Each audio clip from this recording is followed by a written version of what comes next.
I guarantee you fourth graders in California know more about Janine Cordova and do not know the name George Washington. And you think I'm crazy, you think I'm exaggerating? I promise you I'm not.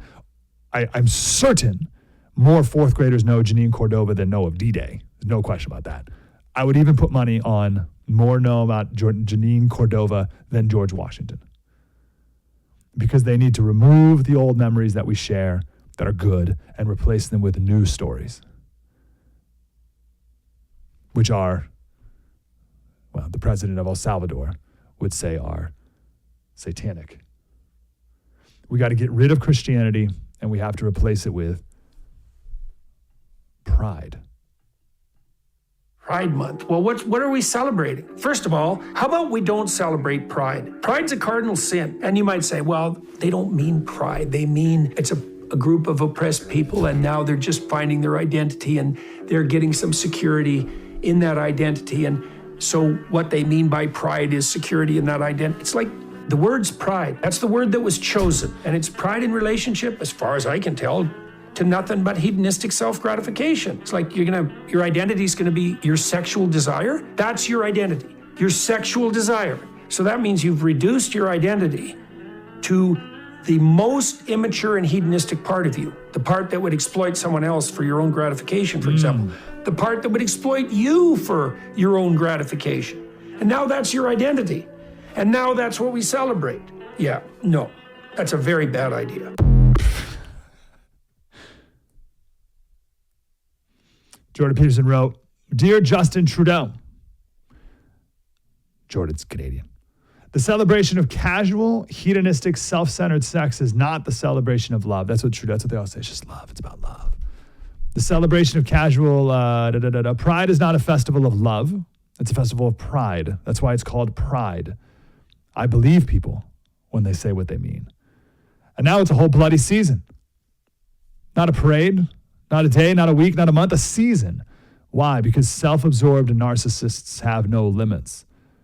The outer edge of no limits is where the real monsters live. A warning.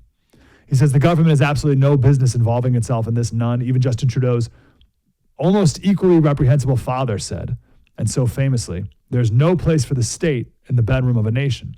Enough bloody pride, enough pride in the banks, enough pride in the churches, enough rainbows in the streets. Enough of whatever the heck that flag purports to be. Who keeps designing and changing that demented rag anyway? Jordan Peterson went off. Who does a demented rag? Who decides that it's time for yet another one, even though it's changed last month? Who decides where and when it flies and why? Some secret cabal of dog mask wearing S&M aficionados and moralists? And enough of the ever-extending idiot acronym that only the propagandized insiders can even remember. Enough of that. And seriously, enough of the gender-affirming butchers and liars. And there are a few lies currently circulating bigger than the term that than that term and everything it represents. Gender-affirming, he's talking about. The gender-affirming movement will be the death of the gay community, which never was a community, by the way. So that's another lie. So there's no coalition at all on the LGBT blah, blah, blah, much less a community. There's instead an internal battle there that is far worse than anything the LG types faced back when the only thing they had to worry about was the Christian conservative. At least no one was being castrated or subjected to unnecessary mastectomies in the bad old days. Jordan Peterson going off. So every year they do this thing. It's great. Brands will change their logo to the pride flag. And they'll change the American logo, but they won't change the Middle Eastern. So the Twitter accounts, so you're like Mercedes-Benz America will change their logo to the pride flag, but Mercedes-Benz Egypt will not change that. Oh, my favorite meme on this: someone found an old piece of music. Right, so it's like the music with the music notes and stuff, and it says. MF. What's MF? Medio fortissimo or whatever that would be. It's like medium volume or whatever, right? So it's the music notes. And then it'll say like, faster or quicker or whatever. This one says, suddenly very gay. And the person wrote, every corporation on June 1st. Suddenly very gay. So BMW, Mercedes, all these companies, they're suddenly very gay. And BMW is the first brand that I've ever seen respond to a question on this. Someone wrote, how come you don't proudly display your logo's pride colors on your Middle East posts? And the BMW responded to that person with 102 followers, which is a bad idea. And they wrote back. And they said, this is an established practice at the BMW Group, which also takes into consideration market-specific legal regulations and country-specific cultural aspects. I love market-specific legal regulations because in some of these countries, they kill you if you put the pride flag somewhere. They'll murder you, which is just a fun little thing that's happening with the Palestinian pro-Hamas stuff and the pride coming together in June, which is like a fun thing, right? So they'll murder you, but also country-specific cultural aspects.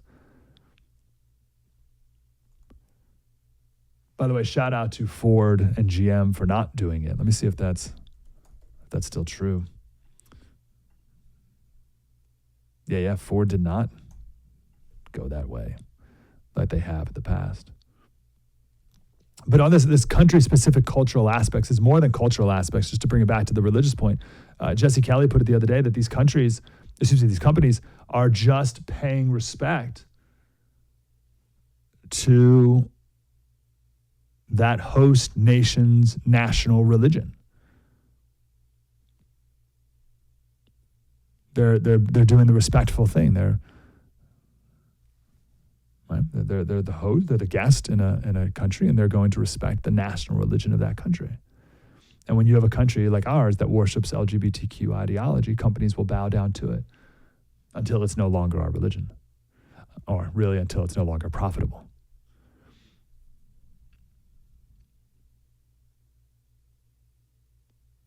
866-95-PATRIOT. You saw the video of the Pride Parade in Philadelphia? Pride Parade in Philadelphia, the whole thing, rainbows, whatever. And it got blocked by some pro-Hamas activists chanting Free Palestine, which is great. It's fun to see them eat their own. And it's fun to sit back and laugh at that, right? Just that intersection, like at a literal intersection. Like an intersectionality at an actual intersection of it's like funny, but don't get too into it. Don't sit back and laugh too hard, because it won't take them long to join forces again against their real common enemy, and that's you.